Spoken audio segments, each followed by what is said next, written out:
How y'all doing? What's up?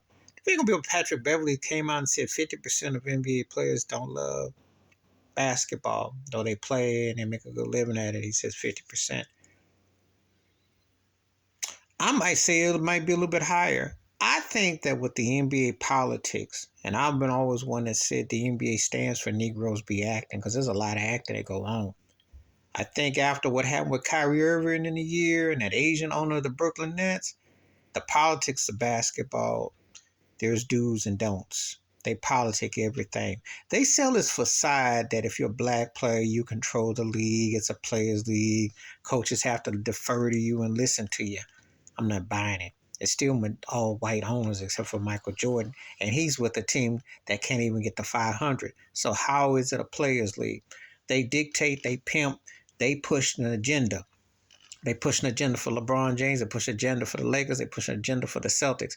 They go where the money is. Once in a blue, every so years, a Dallas Maverick will win a title. A Milwaukee Buck will win a title. It'll be that odd situation. That's not the norm. That's not the norm. You know, they even when San Antonio had 6 trips and won 5 out of 6. That's on the lowest key that you ever heard. It doesn't get romanticized because they're about pushing stars and agendas. It's a politic roller ring of a league. They say they locked up Tim Donahue and ran him out the league as a ref for betting on basketball and all this, but they bet all the time. They run stat lines. They want show. They want names. They want brands. That's the agenda. It's a very conflicting contradiction that goes on all the time when you watch the NBA, because it ain't always about the best. It's about the product that they can sell. Wouldn't it have been nice if Michael Shaker from Oklahoma had gone deep, or New Orleans goes deep or something? That I do believe the stuff be fixed. I do, because I did my video about the Lakers and that whole thing, to flip the whole squad, Russell Westbrook, Patrick Beverly. Patrick Beverly be dropping jewels and gems. Now, he might not be on the top 2 tiers of players, but he obviously doesn't know to hustle a gig. He ain't lasted this long without being able to, work himself into know. But he know cats are tired for different reasons. But I think a lot of it is the politics of the game. I think a lot of it is the agenda of the game, and it ain't about the ball. And it shows off in the All-Star game. Cats, it's why they do that. They don't really want to do it. That alone, now when he said 50% of the players don't like playing basketball, I'd say about 99.9 don't like the All-Star game.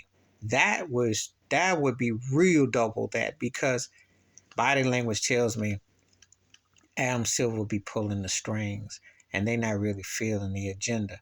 They have to adhere to this style of play. The Euro style was brought here on purpose. So they've done things to push an agenda on purpose. Calls they don't make, treatments, favoritism, it goes out the window. It's a WWF. So I can see why 50%. I think it's even more.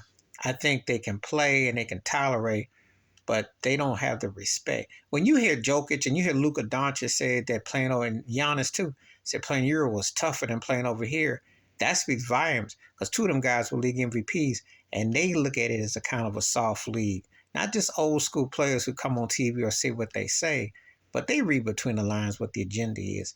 And it ain't basketball X's and O's. It's where the dough is going to go. Please hit like, subscribe, welcome thoughts, comments, and I do respond. Thank you. Wash your hands, keep your mind clear, watch out for another. Share the video if you want to. And I'll do another video about Patrick Beverly on another thing he talked about, but he hit the point on this one. I believe it's even more who don't really like the game. It's the politics. I'm out.